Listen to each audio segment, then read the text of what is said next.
서 하나님 앞에 찬양함으로 예배 시작하겠습니다.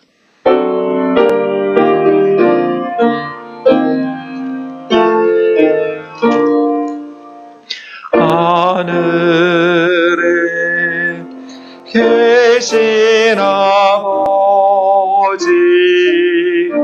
이름 거룩하사 주님 나라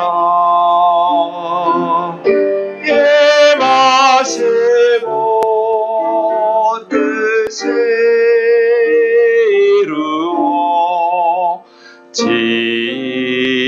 이루어지이다. 일용할 양식 주시고 우리들의 큰 죄 다 용서하옵시고 또 시험에 들게 마시고 악에서 구원하소서. 내게 주의 나라 주의 권세 주의 영광 영원히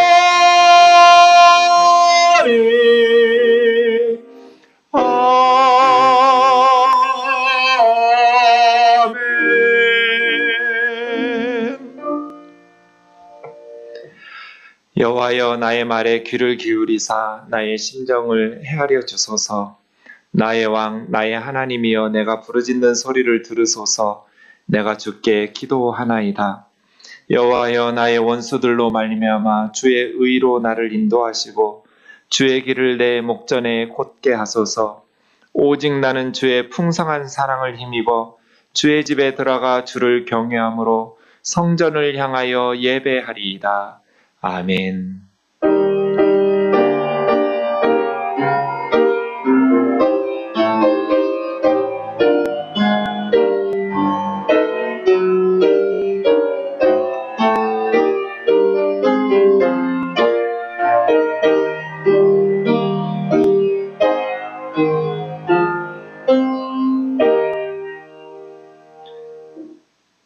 역사의 주인 되신 살아계신 하나님 아버지, 오늘 또 저희를 부르셔서 하나님 앞에 예배의 자리에 세워주심을 감사합니다.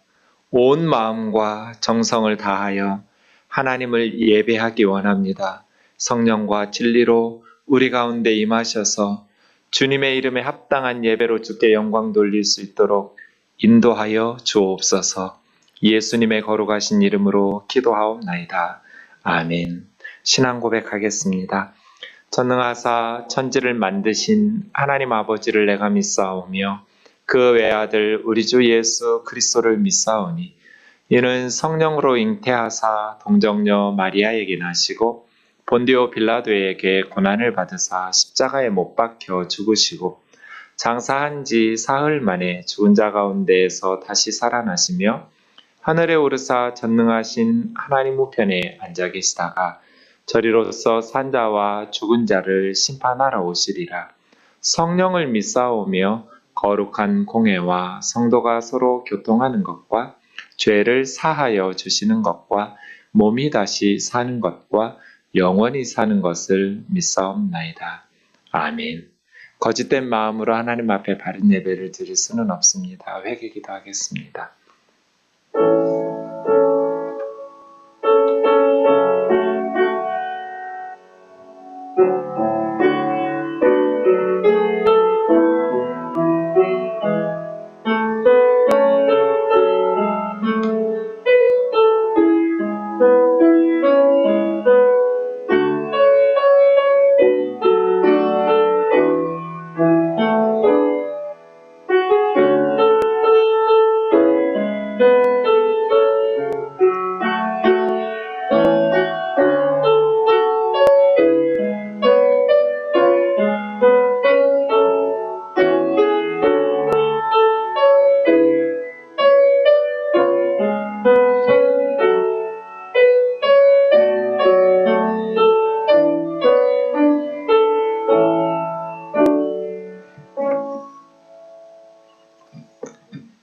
자비로우신 하나님 아버지, 한 주간 우리의 삶 속에 주님을 기쁘시게 하지 못하고 주님의 마음에 근심과 슬픔과 아픔을 주었던 우리의 죄악된 삶을 용서하여 주옵소서.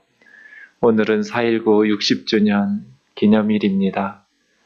역사의 주인이 하나님이심을 고백하면서도 하나님을 신뢰하지 못하고 세상의 정치와 경제와 모든 일들에 절망하기도 하고 비판하기도 하며 분노했던, 또 하나님 앞에서 믿음으로 살지 못했던 저희들의 죄악을 용서하여 주옵소서. 하나님의 백성들이 이 땅에 빛과 소금이 되어서 이 땅의 역사를 하나님께서 기뻐하시는 역사로 새롭게 할 수 있도록 인도하여 주시옵소서. 예수 그리스도의 십자가의 보혈로 저희들을 정결하게 하셔서 하나님 앞에서 바른 믿음으로 살아갈 수 있도록 붙들어 주옵소서. 예수님의 이름으로 기도하옵나이다. 아멘. 자리에 앉으셔서 찬송가 31장 찬양하겠습니다.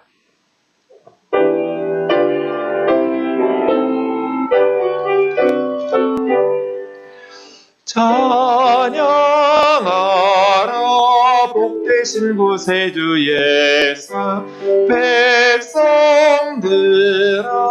사랑을 전하세.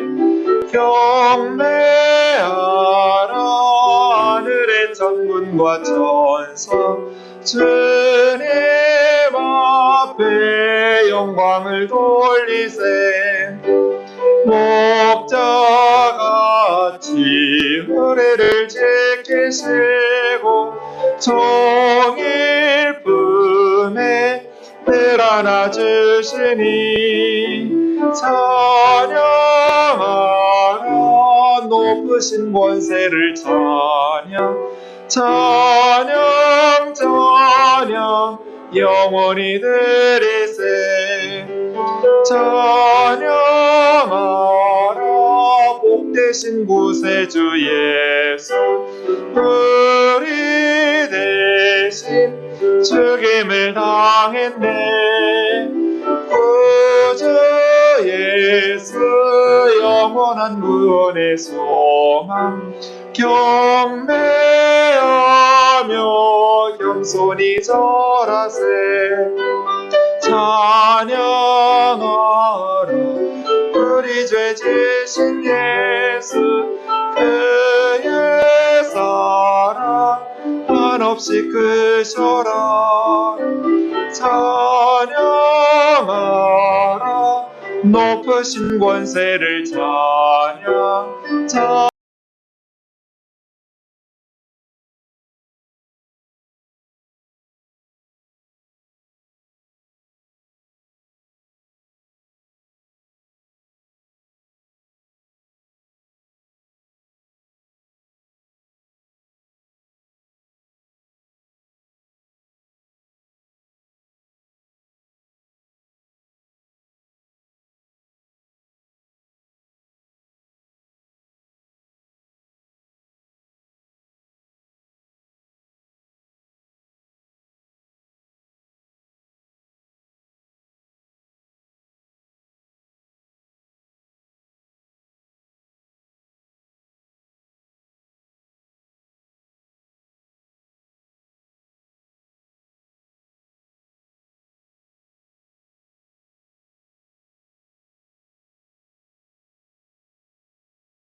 같이 기도하겠습니다. 예배를 또 가정과 교회와 나라를 위해서 온 열방에 흩어진 우리 선교사님들 위해서 기도하겠습니다. 기도합시다.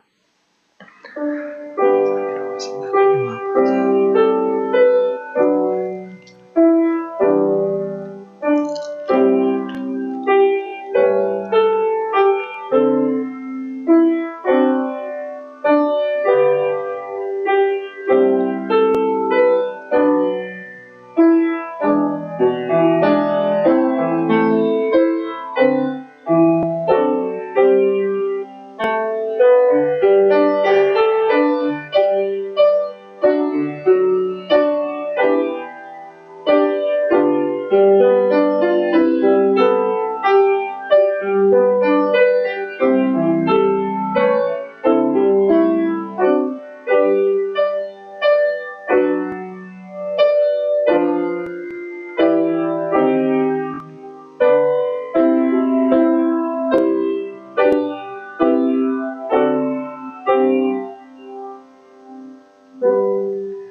하나님 아버지, 오늘은 장애인의 주일입니다. 열방에 흩어진 장애우들, 또 우리 모두가 몸과 마음에 장애를 앓고 있는 장애인들입니다. 예수 그리스도의 은혜와 회복의 은총을 베풀어 주옵소서. 자비하신 주님, 우리 예배 가운데 주의 진리의 말씀으로 임하여 주옵소서. 예수님의 이름으로 기도하옵나이다. 아멘. 이 시간 우리 다 같이 성가대가 되어서 하나님께 찬양하겠습니다. 일어나셔서 442장입니다.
오늘 말씀 우리 에스겔서 36장 16절에서 38절 말씀인데요.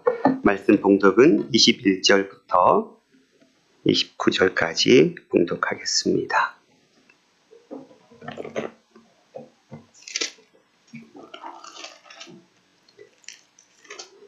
21절부터 같이 한 절씩 교독하겠습니다.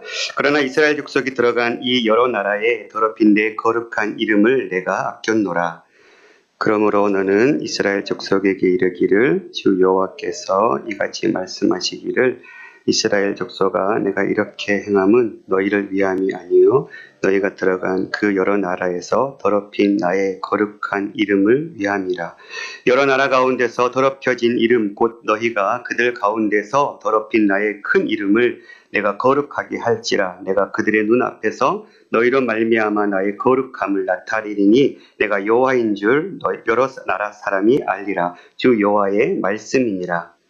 내가 너희를 여러 나라 가운데서 인도하여 내고 여러 민족 가운데서 모아 데리고 고국 땅에 들어가서 맑은 물을 너희에게 뿌려서 너희를 정결하게 하되 곧 너희 모든 더러운 것에서와 모든 우상 숭배에서 너희를 정결하게 할 것이며 또 새 영을 너희에게 속이고 새 마음을 너희에게 주되 너희 육신에서 굳은 마음을 제거하고 부드러운 마음을 줄 것이며 또 내 영을 너희 속에 두어 너희로 내 율례를 행하게 하리니 너희가 내 규례를 지켜 행할지라.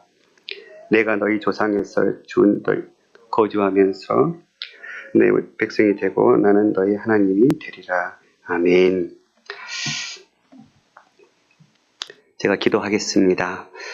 살아계신 아버지 하나님 감사합니다. 오늘 또 연약한 성을 통해서 주의 말씀이 선포될 때에 말씀을 전하는 자나 듣는 자가 하나님의 말씀이 진리를 깨닫도록 성령님 역사하여 주시옵소서. 연약한 좋은 주신께 온전히 의탁하오며 살아계신 예수 그리스도 이름으로 기도드렸습니다. 아멘. 질병본부 김희진 교수님이라는 분이 이런 말씀을 남겼습니다. 이런 감염병에는 면역력이 가장 중요하다. 치료제가 없는 현 상황에서 완치한 환자분들은 면역력으로만 자가치유하였으며 면역력이 있다면 감염원이 유입되어도 감염되지 않을 수 있다. 최근에 코로나19 바이러스로 인해서 전 세계가 어려움을 당하고 있는데요. 특별히 현재로서는 이 코로나19 바이러스를 치료할 수 있는 치료제가 없는 상황이죠. 그래서 아직까지도 개인의 면역력에 의한 자가치유 외에는 방법이 없는 상태에 있습니다. 이 질병을 치료할 치료제가 필요한 이유이기도 하지요. 그래서 정부와 수많은 의료기관들이 힘을 합해서 치료제를 개발하기 위해서 고군분투하고 있습니다. 최근에는 완치된 환자의 혈장을 이용해서 치료하기도 하고 또 에볼라 바이러스 치료제로 개발했던 렘데시비르라는 그 약을 통해서 지금 임상 실험에 들어갔다 이렇게도 이야기하고 있습니다. 속히 이 치료제와 또 백신이 개발되어서 이 어려움들이 극복될 수 있었으면 좋겠습니다. 그런데 우리의 영적 생활도 마찬가지인 것 같습니다. 우리는 늘 죄의 바이러스에 노출되어 있고 쉽게 오염되기 때문이 그렇습니다. 마음은 원이로 돼 육신이 약한 우리는 우리의 삶을 통해서 하나님의 거룩한 이름을 드러내고 싶지만 우리의 욕심과 우리의 욕망에 사로잡혀서 하나님의 영광을 가리울 때가 얼마나 많은지 모르겠습니다. 또한 하나님의 부름받은 자녀답게 하나님의 영광을 드러내면서 우리에게 주어진 여러 가지 상황과 환경 앞에 휘둘리지 않고 굳건하게 서서 승리의 삶을 살고 싶지만 그 길을 걷는 것을 포기하게 만드는 그 상황들 앞에 절망하고 또 쓰러지고 포기할 때가 얼마나 많은지 모르겠습니다. 교회도 마찬가지인 것 같습니다. 세상에 소금이 돼야 되고 빛이 돼야 될 교회가 소금의 짠맛을 잃어버리고 또 빛의 빛됨을 잃어버려서 세상 사람들로부터 밖에 밟히어서 버림받는 또 어두움을 밝히기보다는 더 어둡게 만든 일에 쓰임받고 있지는 않는지 하나님의 뜻을 세우고 이뤄내야 될 공동체가 인간의 사람의 욕심을 채우는 공동체로 전락해버리는 현실을 보면서 탄식할 때가 많습니다. 그래서 그것을 깨닫는 자들이 돌이키기 위해서 많이 애를 쓰고 있지만 잘 안 됩니다. 왜냐하면 우리에게 있는 이 자가 면역력으로는 감당이 안 되기 때문에 그렇습니다. 그렇다면 포기해야 할까요? 우리에게 소망이 없는 것일까요? 오늘 본문 말씀을 살펴보면서 치료제에 대한 해답을 깨닫기를 원합니다. 오늘 본문 말씀을 살펴보기 전에 우리가 작년 8, 9월쯤 이 에스겔서를 묵상했었습니다. 그리고 지난주부터 33장을 시작으로 다시 묵상하고 있기 때문에 에스겔서에 대한 간략한 결론을 먼저 좀 살펴보았으면 좋겠습니다. 에스겔은 크게 세 단락으로 나눌 수 있습니다. 1장부터 24장까지는 예루살렘에 대한 심판의 말씀이고요. 25장부터 32장까지는 일곱 열방에 대한 암몬, 모압, 에돔, 블레셋, 두로와 시돈, 이집트 같은 나라에 대한 심판의 말씀이었습니다. 33장부터 48장까지는 예루살렘과 유다의 회복에 대한 말씀인데 이 단락을 두 개로 나누면 33장부터 39장까지는 하나님의 백성에 대한 구원의 말씀을 주고 있고 40장부터 마지막 절까지는 새 성전에 대한 환상의 말씀을 주고 있는 구조로 되어 있습니다. 에스겔은 누구인가 역사적 배경을 살펴보면 에스겔의 이름의 뜻은 하나님께서 힘을 주시다라는 뜻입니다. 비슷한 이름을 가진 인물로는 히스기야, 야훼께서 힘을 주시다를 꼽을 수 있습니다. 에스겔은 기원전 622년 예루살렘의 제사장 부시의 아들로 태어났습니다. 그래서 그는 제사장 가문의 사역을 계승하기 위해서 젊은 시절부터 훈련을 받았을 가능성이 매우 높습니다. 제사장의 직무는 30세부터 본격적으로 시작하며 장차 제사장이 될 사람은 20세부터 성전을 출입하면서 여러 성전의 제의 및 행정 전반에 관한 인턴 교육을 받았던 것 같습니다. 특별히 기원전 622년은 유다에 있어서는 역사적인 기념비적인 해였습니다. 왜냐하면 요시야 왕이 종교개혁을 이루면서 성전 안에 있는 율법책을 발견한 해이기 때문에 그렇습니다.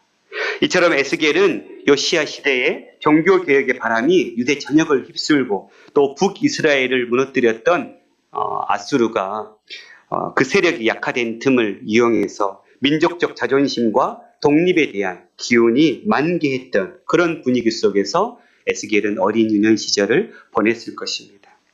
하지만 기원전 609년 애굽대 바벨론의 제1차 전쟁이 갈그미스에서 일어나게 되고 그 갈기미스로 향하던 애굽의 군대를 쫓아갔던 요시야 군대가 무기또에서 바로 누고와 전쟁하다가 전사하게 됨으로써 요시야 시대는 급작스럽게 막을 내리게 됩니다.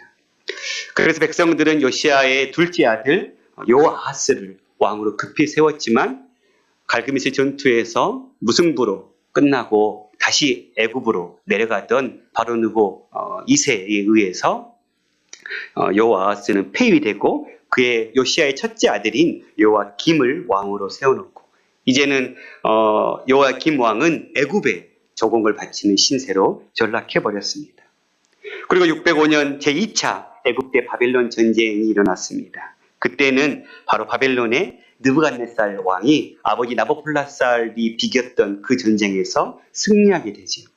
그리고는 그 승리의 기세로 남쪽의 예루살렘까지 쳐들어와서 요아김 왕을 이 조공을 바치게 하는 그런 이제는 애굽의 그 신세에서 이제는 바벨론의 신세로 그들이 상황이 바뀌어버리는 그때 포로로 끌려간 사람이 다니엘이었습니다.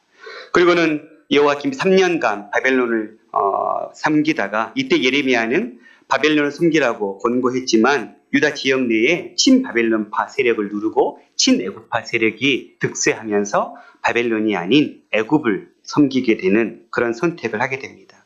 그때 느부갓네살 왕은 주변의 국가들 모압, 암몬, 에돔과 같은 갈대아 부대들을 이스라엘에 자꾸 보내가지고 유다를 치게 만들지요. 그것이 602년부터 597년의 이야기입니다. 11년간 왕노릇했던 요아김 왕은 비참하게 죽게 되고 백성들은 그의 아들 요아긴을 19대 왕으로 옹립하게 되죠. 그가 3개월 되었을 때 이번에는 느부갓네살 왕이 직접 쳐들어와서 요아긴 왕 대신에 그의 작은아버지 즉 요시야의 아들 시드기야를 왕으로 세워놓고 다시 모든 유다의 실권자들 또 성전의 금기명들 왕궁의 보물들을 다 가져가면서 그때 에스겔이 포로로 끌려갑니다. 바벨론으로 끌려간 에스겔은 요아긴이 사로잡힌 지 5년 즉 기원전 593년에 그발 강가에서 유다 정착존에 있다가 하늘이 열리는 체험과 함께 예언자로 부름받게 되게 되는 것입니다. 이때부터 에스겔은 본격적으로 유다가 저지른 죄악에 대해서 하나님의 심판 메시지와 회복에 대한 메시지를 전하게 됩니다.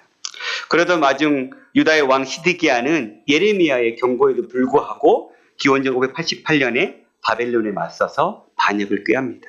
즉 친바벨론파가 다시 세력이 약화되고 친애굽파가 다시 득세한 것이죠.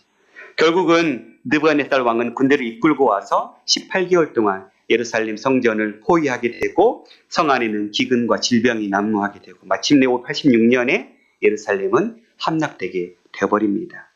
특별히 바벨론으로 끌려온 유대인들은 10년 전 597년에 먼저 끌려온 사람들과 합류하게 되고 그 사람들이 예루살렘이 함락되었다는 소식을 예스겔에게 전해주게 됩니다.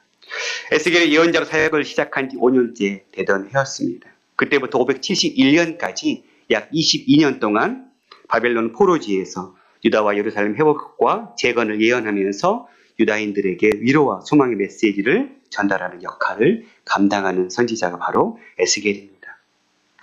본문을 살펴보겠습니다.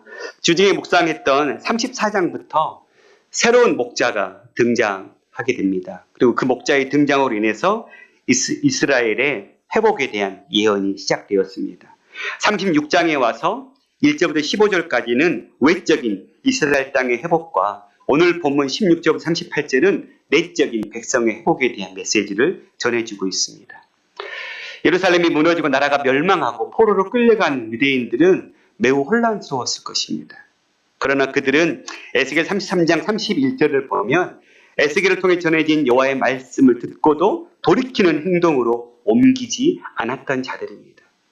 말씀을 들으면 깨닫고 그 행동을 바꿔야 되는데 그들은 듣기는 듣되 전혀 그 말씀에 반응하지 않았다고 고발했었습니다. 하나님은 이미 그런 백성을 그런 상태를 고발했던 적이 있었는데요. 에스겔 3장 7절입니다. 함께 읽겠습니다. 그러나 이스라엘 족속은 이마가 굳고 마음이 굳어 내 말을 듣고자 아니하리니 이는 내 말을 듣고자 아니함이로라. 이미 하나님은 아셨습니다. 그래서 에스겔에게 그들은 내 말을 듣지 않을 거다. 마음이 굳어서. 그렇게 말씀하신 것처럼 이스라엘 백성들은 에스겔 선지자의 말을 듣고도 돌이키지 않았어요. 나라가 망한 원인을 찾고 스스로 자신들의 삶을 돌아봐야 했던 그들은 처절한 자신의 상황을 보면서 허망한 질문만 던졌던 것 같습니다. 하나님께서 선택하신 백성이 왜 이렇게 이방 민족에게 멸망당하고 나라가 빼앗기는 어려운 가운데 처해야 하는가? 나라를 빼앗긴 우리에게 소망이 있는가? 에스겔 37장 11절을 보십시오. 또 내게 이르시되 인자야 이 뼈들은 이스라엘 온 족속이라. 그들이 이르기를 우리의 뼈들이 말랐고 우리의 소망이 없어졌으니 우리는 다 멸절되었다. 그들은 이렇게 넋두리만 쏟아내고 있었던 것입니다. 왜 이렇게 나라가 멸망했는지, 왜 이렇게 어려움을 당하고 있는지 스스로 돌이켜보는 일은 하지 않고 넋두리만 쏟아내고 있는 상태. 우리도 이럴 때가 참 많은 것 같습니다. 인생의 어두운 터널을 지날 때 우리 힘으로 어찌할 수 없어서 눈물의 기도를 드리고 있을 때, 여전히 상황이 변화되지 않을 때 우리는 우리 입장에서 수많은 질문들을 쏟아냅니다. 왜 하나님은 침묵하고 계십니까? 왜 하나님은 나를 지키지 않으시는가? 왜 나를 위해서 아무것도 행하시지 않으시는가? 모두 다 우리 입장에서의 하소연들이죠. 그런데 오늘 본문 말씀은 하나님의 입장에서 이 사건을 어떻게 보고 계시는지 말씀해 주고 있습니다. 그것은 하나님께서 이스라엘을 멸망시킬 수밖에 없는 이유입니다.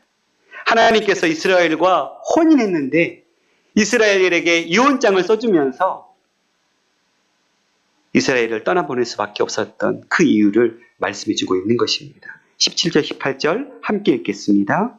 인자야 이스라엘 족속이 그들의 고국 땅에 거주할 때 그들의 행위로 그 땅을 더럽혔나니 나 보기에 그 행위가 월경 중에 있는 여인의 부정함과 같았느니라. 그들이 땅 위에 피를 쏟았으며 그 우상들로 말미암아 자신들을 더럽혔으므로 내가 분노를 그들 위에 쏟아. 이스라엘이 자기 땅에 거할 때 그 행위로 그 땅을 더럽힌 것이 하나님 보시기에 마치 월경 중에 있는 여인의 부정함과 같았다라고 17절에 말씀하고 있습니다.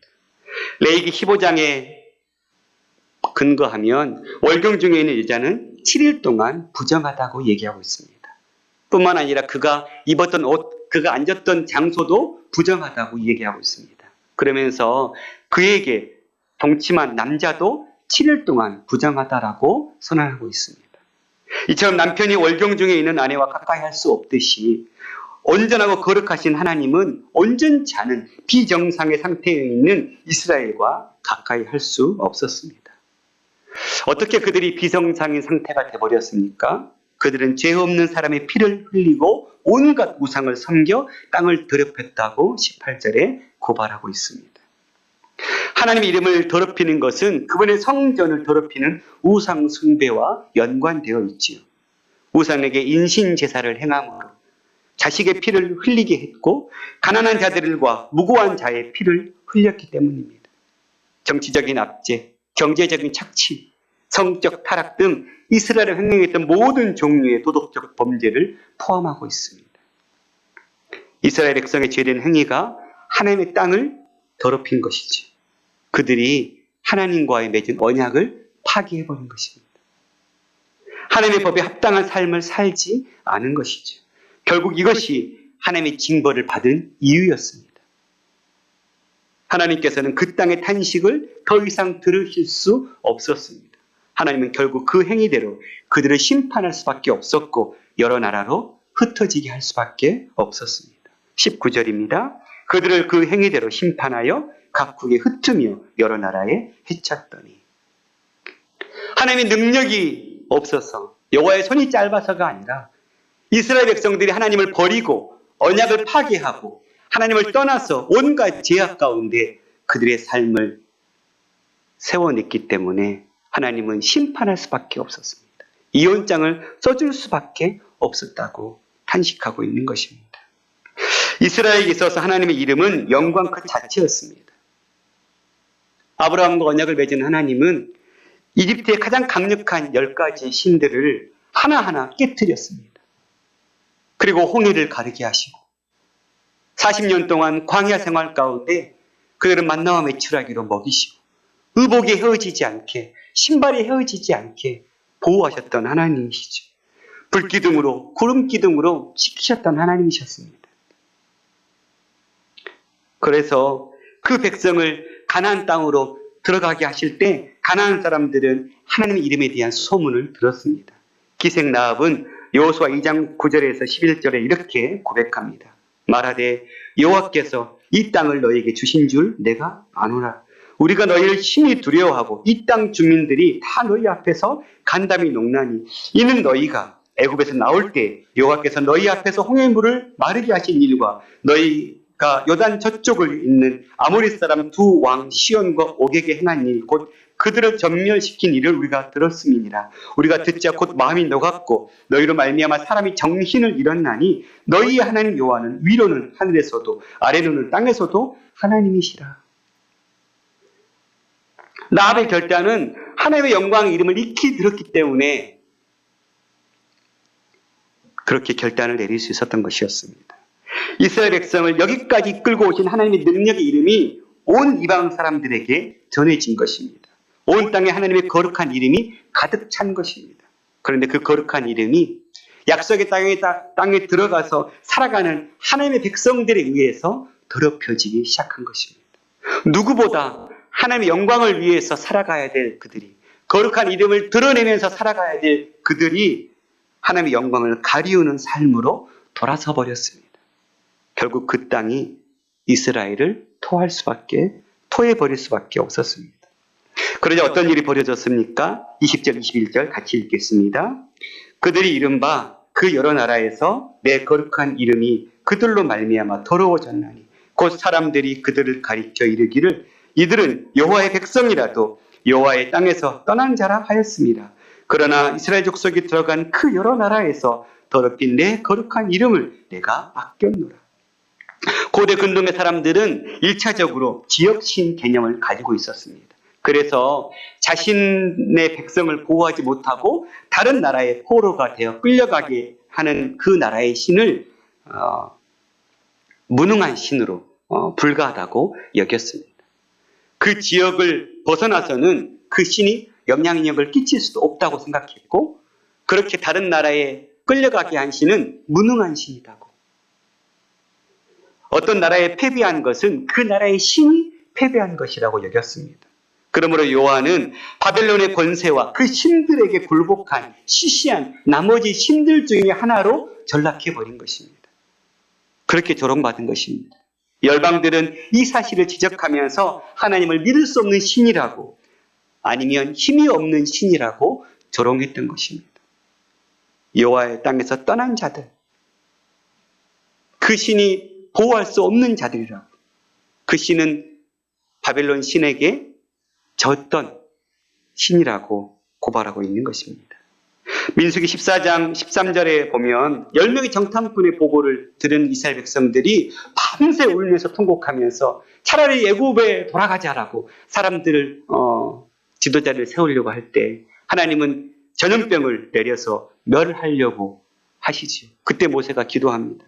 이제 주께서 이 백성을 하나같이 죽이시면 주의 명성을 들은 여러 나라가 말하여 이르기를 여호와가 이 백성에게 주시기로 맹세한 땅에 인도할 능력이 없으므로 광야에서 죽였다 하리이다.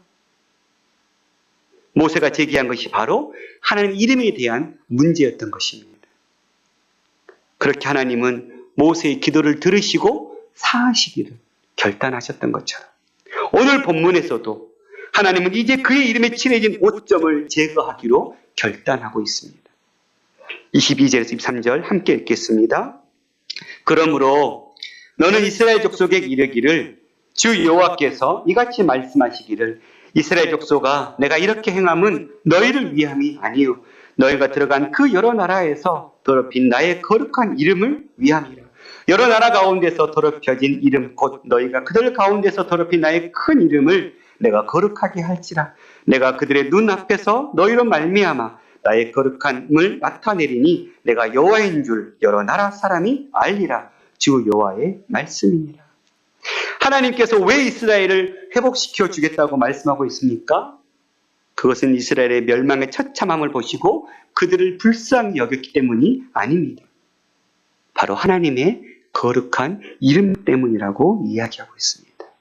그러므로 라고 시작된 이 22절 23절 말씀은 하나님의 구원 행위가 이스라엘 백성을 위해서가 아니라 하나님의 이름의 명예와 영광을 위해서 행해질 것임을 강조하고 있는 말씀입니다. 이스라엘은 하나님께서 다시 나라를 재건하시고 귀환하게 하신 이유를 알아야 했습니다. 그들이 구원받는 데는 그들의 공로가 하나도 없다라는 것입니다. 그렇기 때문에 그들이 해야 할 일은 단지 절대적인 권능과 복을 주시는 하나님을 경외하고 겸손히 그 주님을 섬기며 순종하는 것이었습니다. 이스라엘의 회복은 그들의 어떤 노력이나 자격이 있어서가 아니라 이스라엘이 더럽힌 당신의 거룩한 이름을 아끼시는 주님의 일방적인 조치일 뿐입니다. 이것을 우리 편에서는 은혜라고 말하지요. 우리가 구원받은 것도 어떤 자격이나 조건이 있어서가 아니라 오직 하나님의 긍휼과 은혜였던 것이죠. 우리의 잘남도 아니고 우리의 노력도 아닌 것입니다. 죄 때문에 심판당할 수밖에 없었지만 심판 중에도 긍휼을 잃지 않으셨던 하나님의 온전하신 사랑, 그것이 우리를 살려내신 것이죠. 23절에 너희로 말미암아 나의 거룩함을 나타내겠다고 말씀하고 있습니다. 너희로 말미암아. 여러분, 우리의 행위, 어떤 우리의 업적으로 하나님의 이름을 거룩하게 할 수 있습니까? 하나님의 영광을 더하게 할 수 있습니까? 하나님의 영광이 우리가 행한 성취로 더해질 수 있습니까? 하나님은 그 자신으로 거룩하시고 영광스러운 분이십니다. 하나님은 홀로 영광스러운 분이시고 우리의 창조주로 우리의 행위를 통해서 그분을 더 거룩하게 혹은 더 영광스럽게 할 수 있는 그런 존재가 아닙니다. 그런데 그런 하나님께서 하나님의 모든 영광을 당신의 창조물 속에 드러내시기로 작정하신 것입니다. 그래서 우리는 그 하나님의 영광의 창조물 가운데 가장 작은 풀, 꽃 한 성이를 통해서도 하나님의 그 창조의 오묘한 손길을 발견하게 되죠. 그 위대하심과 전능하심을 온 세계 열방을 보면서 발견할 때가 많습니다.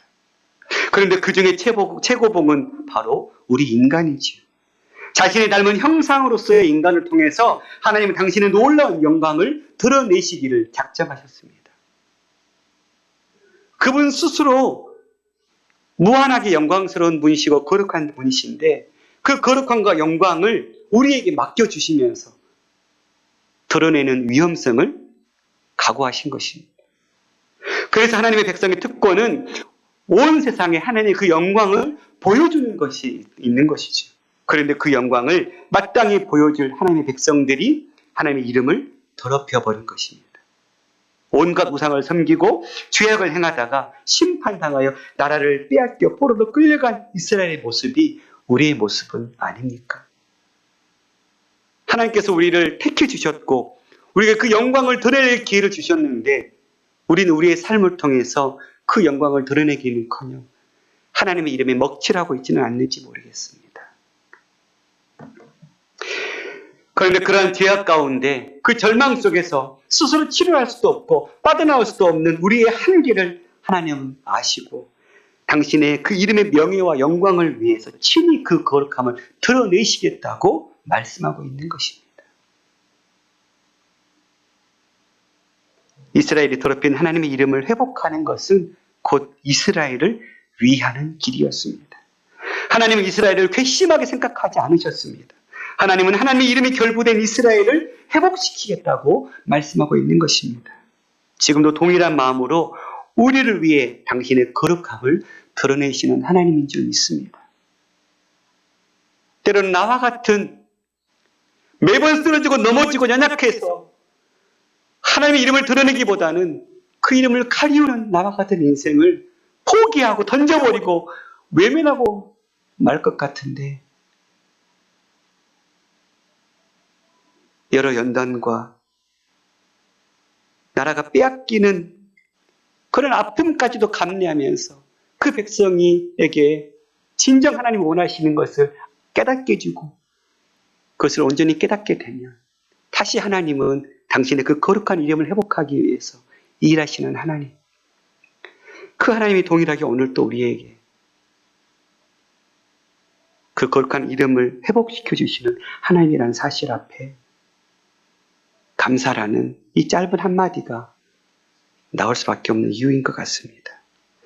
회복의 역사가 24절부터 시작되고 있습니다. 하나님의 일방적인 약속입니다.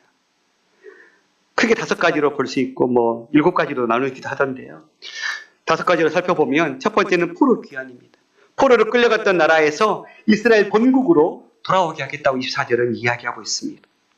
내가 너희를 여러 나라 가운데서 인도하여 내고 여러 민족 가운데서 모아 데리고 고국 땅으로 들어가서 이스라엘 백성은 하나님이 아닌 우상을 섬기고 하나님의 말씀대로 살지 않은 죄 때문에 바벨론의 포로로 끌려온 것이죠. 그런데 하나님은 다시 하나님의 백성들을 그냥 두고 보지 않으시고 돌아오게 하시겠다.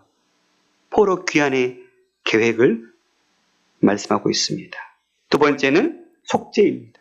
이스라엘이 더러운 것과 우상 숭배를 떠나 온전히 정결하게 만들 거라고 주님은 25절에 약속하고 있습니다. 맑은 물을 뿌려 너희에게 뿌려서 너희를 정결하게 하되 너희 모든 더러운 것에서와 모든 우상 숭배에서 너희를 정결하게 할 것이며 돌아온 백성들을 하나님께서 맑은 물을 뿌려 모든 더러운 것과 모든 우상 숭배 이 2가지 문제에서 정결케 하시겠다고 주님은 말씀하십니다. 맑은 물을 뿌린다라는 것은 백성의 정화를 의미하지요. 속죄 제물을 태운 재를 넣어 만든 그 제사용 물을 그 속죄의 대상에 뿌리는 것은 이스라엘의 정결 의식에서 나온 인용 구절입니다. 이스라엘 백성이 약속의 땅에서 떠난 이유는 쫓겨난 이유는 그들이 그 부정한 행위로 땅을 더럽혔고 우상을 숭배했기 때문에 약속의 땅으로 돌아온 이스라엘 백성들은 반드시 그것으로부터 정결 의식을 거쳐야만 했습니다. 그렇게 하나님은 백성을 포로로 귀환시킨 이후에 그렇게 죄 때문에 덕지덕지 죄가 묻어있는 그들에게 맑은 물을 뿌려서 정결케 할 거라고.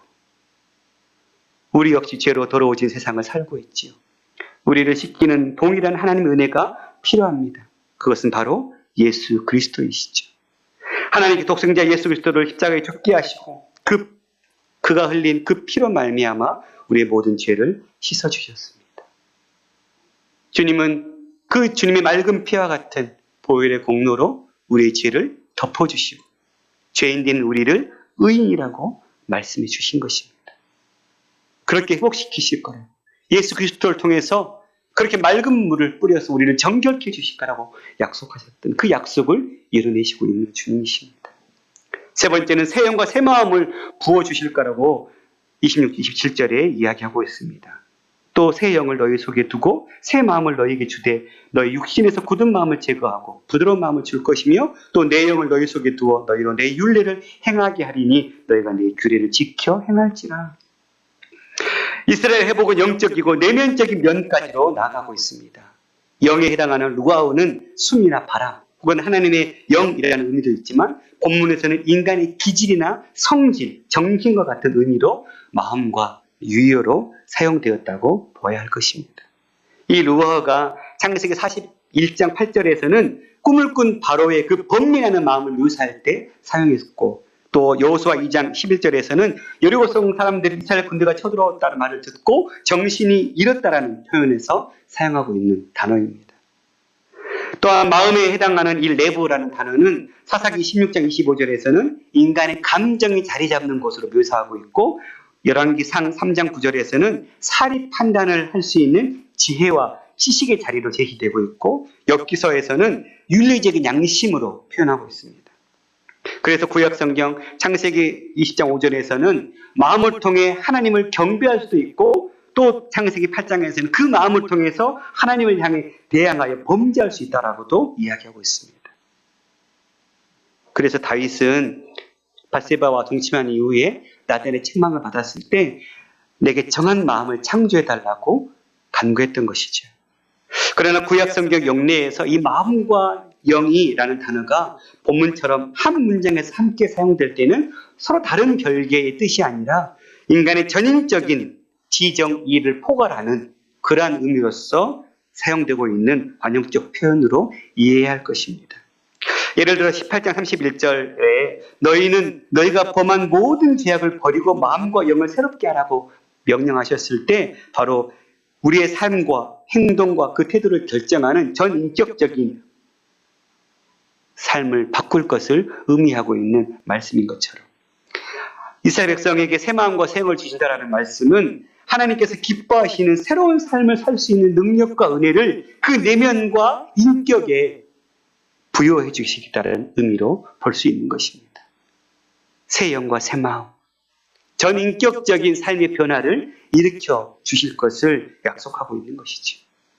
굳은 마음에서 굳은에 해당되는 이 에벨은 돌이라는 의미이고, 부드러운 마음에서 부드럽다라는 바사하르라는 단어는 고기를 의미하는, 그러니까 돌과 같이 딱딱한 굳어진 마음을 살과 같이, 고기 살과 같이 부드러운 마음으로 바꿔주실 거라고 이야기하고 있는 것입니다.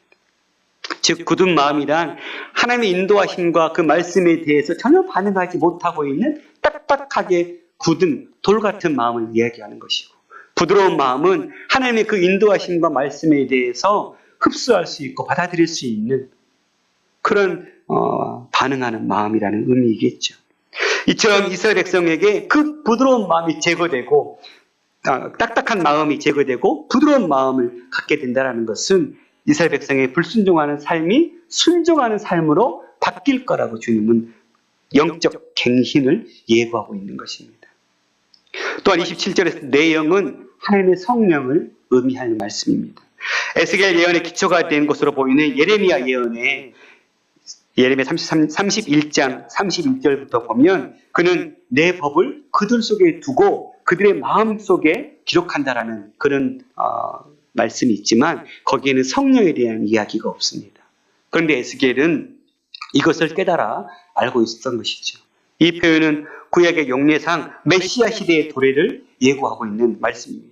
이스라엘의 회복은 마지막 날, 즉 메시아 시대의 시작임을 이야기하고 있는 것이죠. 그래서 그전까지 이스라엘의 회복은 율법에 능통한 위대한 선지자들이나 제사장들에 의한 회복이었습니다. 하지만 하나님은 더 이상 율법책을 이용한 회복을 진행하지 않겠다고 선언하고 있는 것입니다. 그분이 행하시고자 하는 이스라엘 회복은 성령을 성도들의 마음속에 두심으로 모든 사람들이 하나님을 잘 섬기게 하는 그런 회복을 계획하고 있는 것입니다.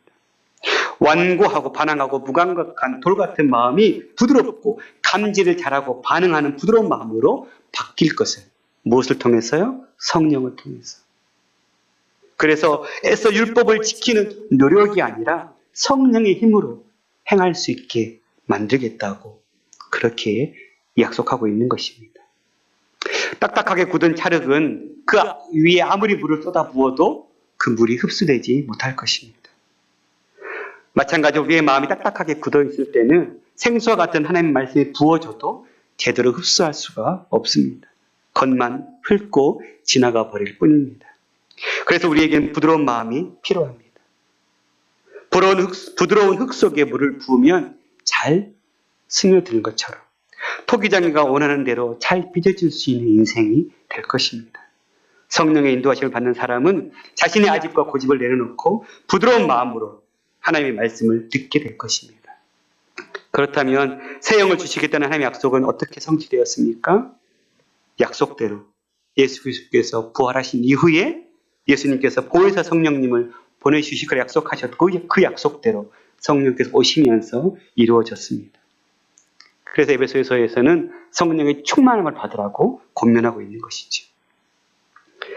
그 성령의 충만함으로 우리의 삶이 부드러운 마음으로 바뀌어지고 주께서 마음껏 빚으시는 그 빚기 합당한 사람으로 세워주셨으면 좋겠습니다. 네 번째는 풍요로운 삶을 약속하고 있습니다.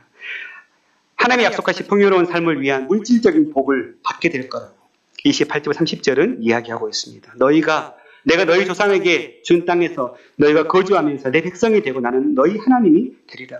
내가 너희를 모든 더러운 데서 구원하고 곡식이 풍성하게 하여 기근이 너희에게 닥치지 않게 할 것이며 또 나무의 열매와 밭의 소산을 풍성하게 하여 너희가 다시는 기근의 욕을 여러 나라에게 당하지 아니하게 하겠다.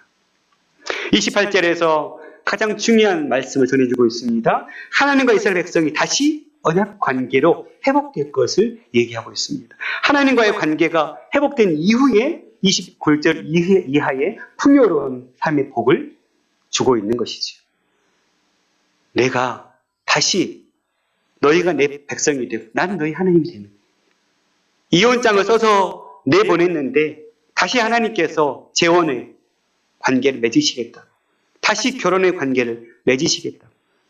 다시 너희는 내 백성이 되고 내가 너희 하나님이 되겠다고. 그 이후에 그렇게 이스라엘의 영적 내면의 변화가 일어난 이후에 풍성해지고 기근이 닥치지 않고 나무의 열매와 밭의 소산이 풍성해지는 땅의 축복으로 연결되고 있는 것입니다. 또한 성읍이 건축되고 사람들이 왕래하는 그 황폐한 땅이 경작될 것을 이야기하고 있는 것이죠. 그래서 우리는 눈앞의 현상이 바뀌는 것에 관심을 가질 때가 많죠. 그러나 삶이 변화되는 것, 환경이 변화되는 것은 우리의 내면이 변화되고 우리의 내면이 하나님과의 소통에서 온전히 회복될 때 결국은 우리의 주어진 환경이 변화된다는 것을 깨달아야 될 줄 믿습니다. 우리는 스스로 해결할 수 없습니다. 우리에게 변화하라고 말씀하셨다면 절망이었을 것입니다. 그래서 오늘 본문 말씀을 잘 보시면 내가라는 말씀이 자꾸 반복되고 있습니다. 너희가 그렇게 하라고 했다면 우리가 어찌 감당할 수 있었을까요? 또 오늘 본문에서는 계속 하나님께서 내가 그렇게 하겠다. 내가 다시 너희가 내 백성이 되게 만들고 내가 너에게 내 하나님이 되겠다고.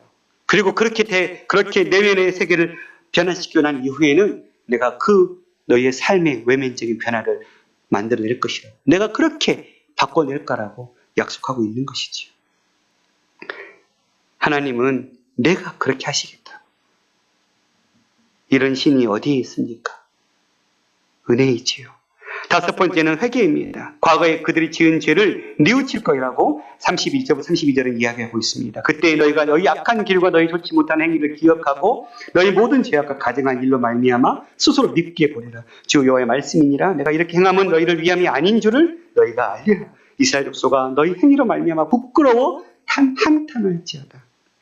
성령으로 인해 내면의 변화가 일어나게 되면 과거의 어리석은 죄악들이 얼마나 부질없는 것이었는지 깨닫게 되는 것이죠. 그래서 깨닫게 되면 도라새가 되는 역사가 일어나게 되는 것이죠. 그렇게 만들 것이라고. 진정한 회개가 일어나게 만들 것이라고. 주님은 약속하고 있는 것입니다. 그렇게 회복의 결과 어떻게 되었습니까? 33절부터 38절까지 에덴 동산까지 될 거라고. 주 여호와께서 같이 말씀하셨느니라. 내가 너희를 모든 죄악에서 정결케 하는 날에 성읍들에게 사람이 거주하게 하며 황폐한 것이 건축하게 될 것인즉 전에는 지나가는 자의 눈에 황폐하게 보이던 그 황폐한 땅이 장차 경작이 될지라. 사람이 이르기를 이 땅이 황폐하더니 이제는 에덴 동산같이 되었고 황량하고 적막하고 무너진 성읍들의 성벽과 주민이 있다 하리니 너희 사방에 남은 이방 사람이 나 여호와가 무너진 곳을 건축하며 황폐한 자리에 심은 줄을 알리라.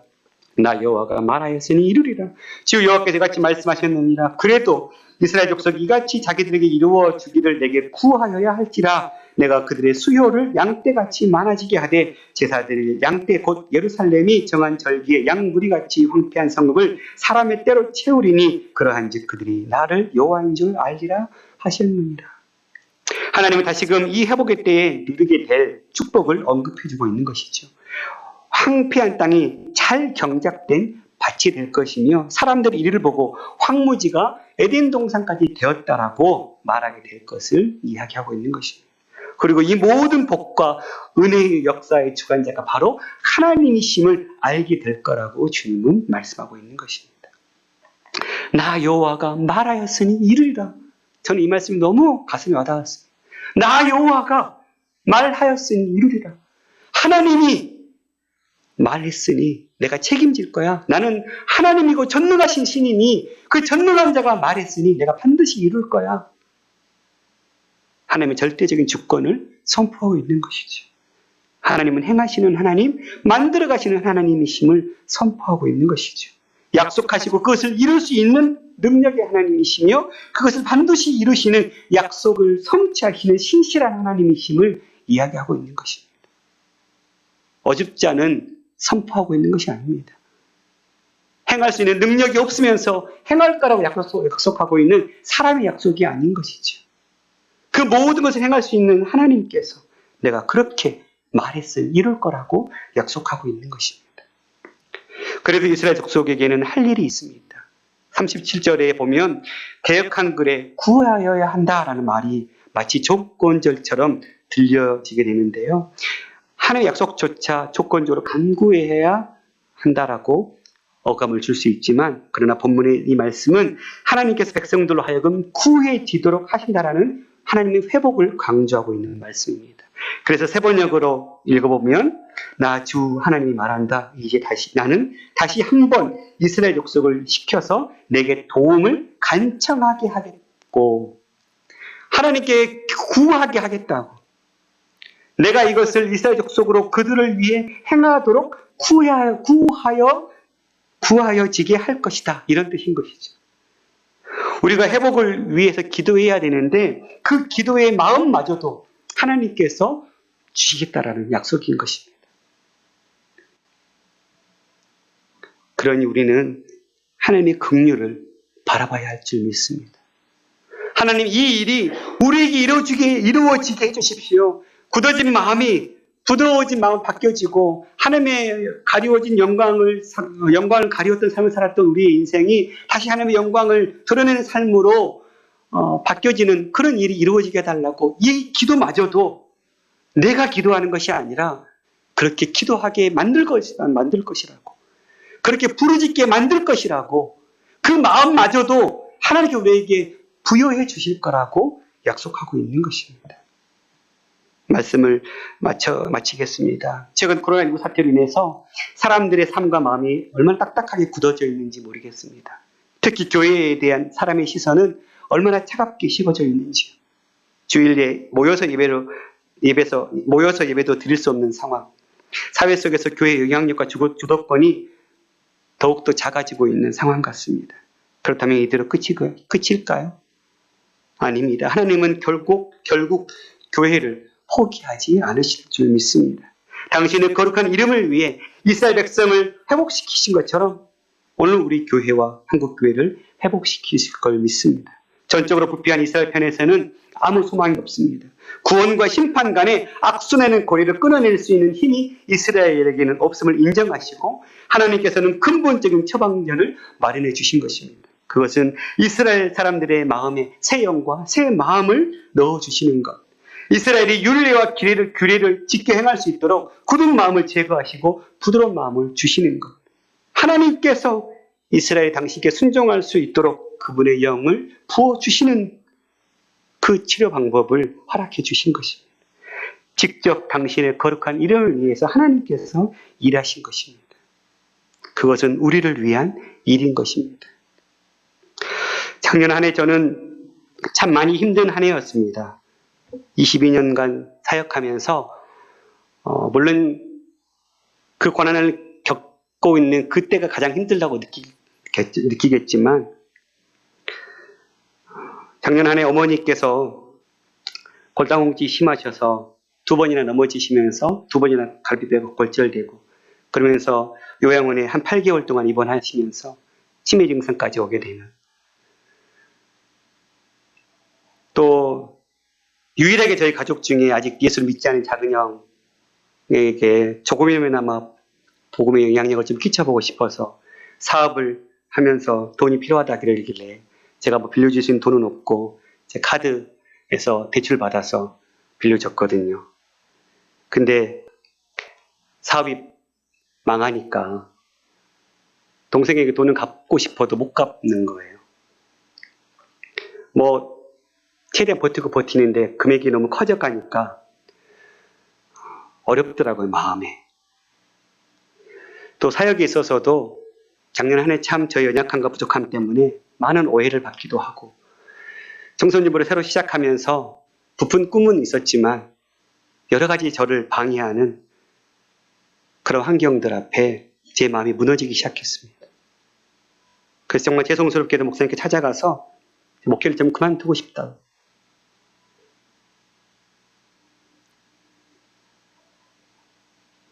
그렇게 얘기할 때가 있었습니다.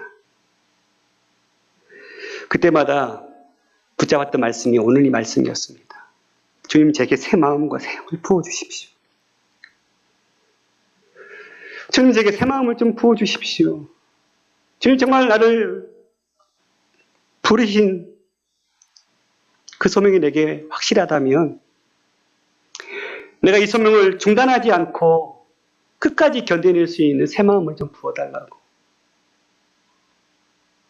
내 연약함 때문에 하나님의 이름이 가려지지 않도록 내가 용납할 수 있는 마음과 이해할 수 있는 마음과 남의 티끌을 보기 전에 내 들보를 볼 수 있는 마음을 부어달라고 그 어느 때보다 바짝 엎드렸더니 했던 것 같습니다. 우리에게 이러한 은혜가 일어나도록 긍휼을 구하면서 기도하며 나아갔으면 좋겠습니다. 딱딱하게 굳어진 마음을 사과같이 부드러운 마음으로 바꿔주셔서 하나님의 뜻에 순종하며 살아가는 자녀가 될 수 있도록 기도했으면 좋겠습니다. 그 기도의 힘마저도 하나님께서 우리에게 부어달라고 구했으면 좋겠습니다. 우리의 힘으로는 할 수 없지만 내 안에 성령께서 내주하셔서 힘을 주시면 할 수 있겠다고 고백했으면 좋겠습니다. 하나님 우리를 먼저 변화시킨 이후에 주변 환경과 인간관계와 물질까지도 새롭게 하실 줄 믿습니다. 내면의 회복을 구하는 성도, 그리하여 세상을 회복시키는 사람들로 세워지기를 원합니다. 무너진 우리의 삶을 일으켜 세울 수 있는 진정한 치료제는 우리로 인해 땅에 떨어진 거룩한 하나님의 이름을 스스로 회복하자 하시는 하나님의 열심이 있는 줄 믿습니다. 그러한 일이 우리 가운데 일어나도록 긍휼을 구하며 나아가기를 소망합니다. 찬양하겠습니다.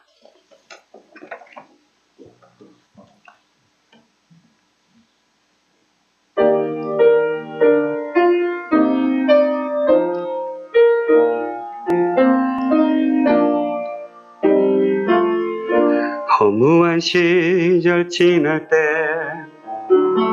깊은 한숨 내쉴 때 그런 풍경 보시며 단식하는 분이 있네. 고와 같이 너희를 버려두지 않으리.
그렇습니다. 우리 하나님께서 기뻐하시는 새로운 삶을 살 수 있는 새 마음과 새 영을 우리에게 부어달라고 기도했으면 좋겠습니다.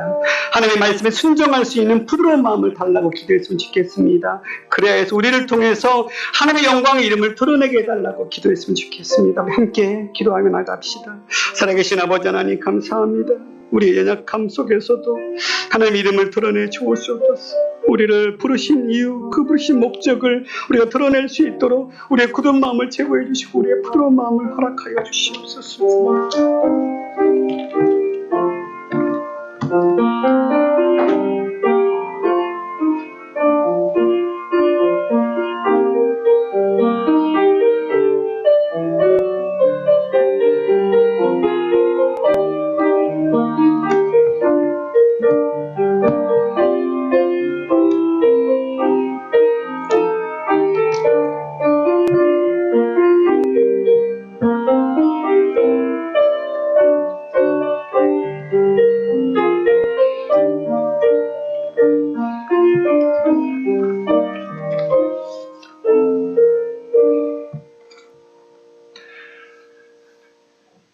하나님 아버지, 귀한 말씀으로 저희에게 찾아오셔서 감사합니다. 너희가 더럽힌 나의 큰 이름, 오늘날도 우리 그리스도인들이 하나님의 거룩하신 이름을 더럽히고 있지 않은지요. 하나님은 그 거룩하신 이름을 위하여 하나님 스스로 하나님의 백성들을 거룩하게 하시고 회복시키겠다고 말씀하시니 감사합니다.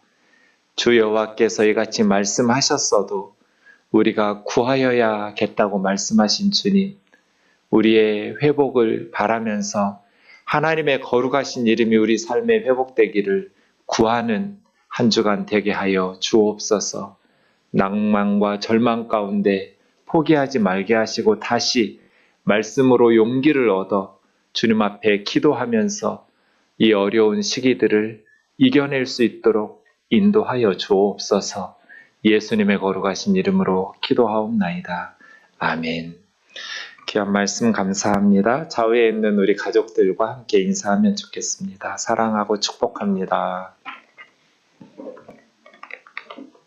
교회 소식 전하겠습니다. 오늘은 장애인의 주일입니다. 내일 4월 20일이 장애인의 날이어서 우리 교회는 해마다 한 주 전에 그 장애인의 날을 앞두고 장애인의 주일로 예배하고 있습니다.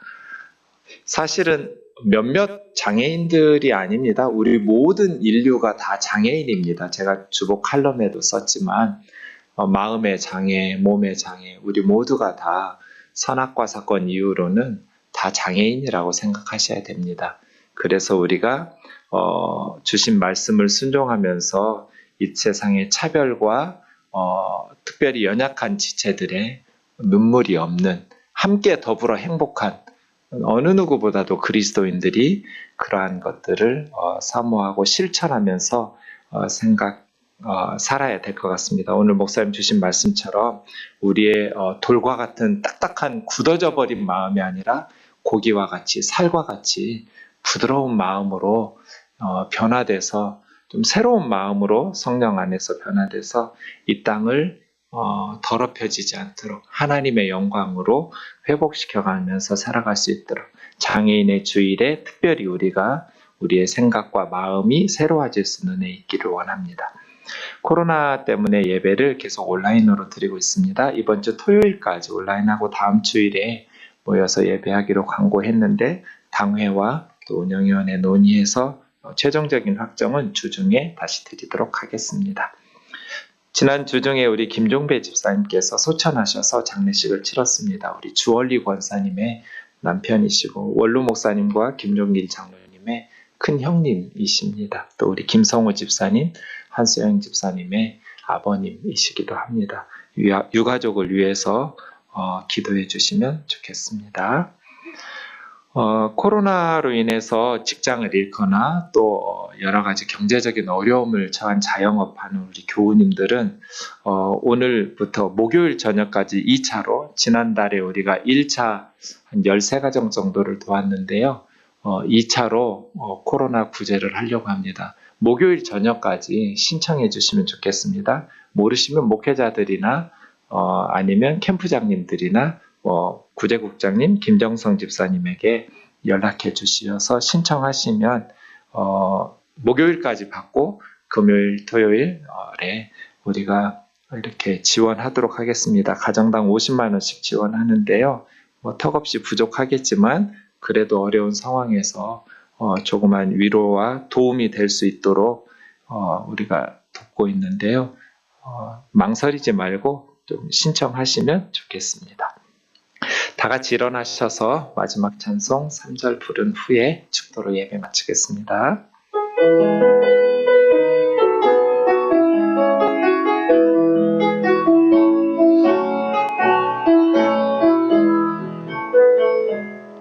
주께서 밝히신 작은 촛불이 어둠을 헤치고 타오르네. 그 빛에 우리 모두 하나 되어 온누리에 비추게 하소서. 그 선한 힘이 를 감싸시니 믿음으로 일어날 기대하네. 주 언제나 은혜와 함께 계셔 하루 또 하루가 늘 새로.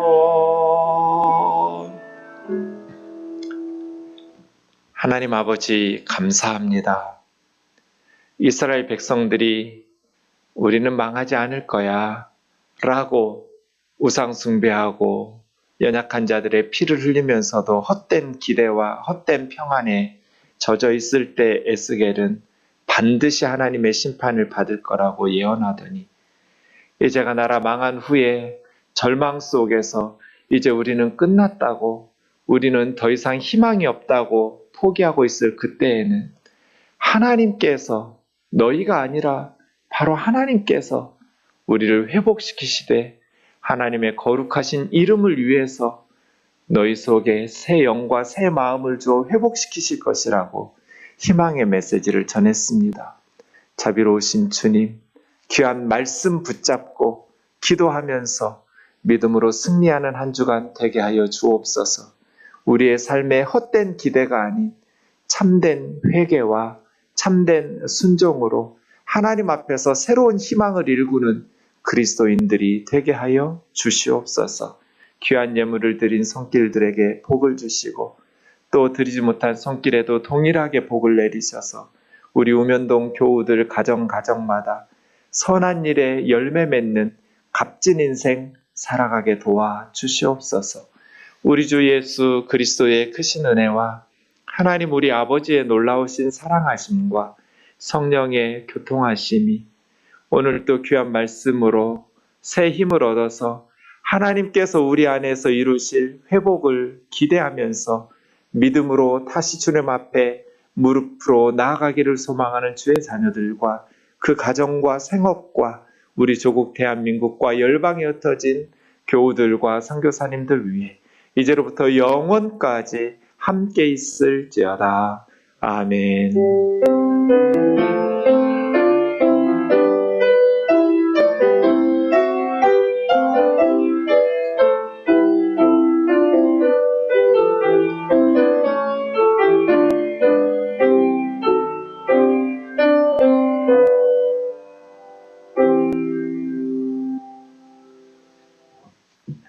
수고하셨습니다. 감사합니다.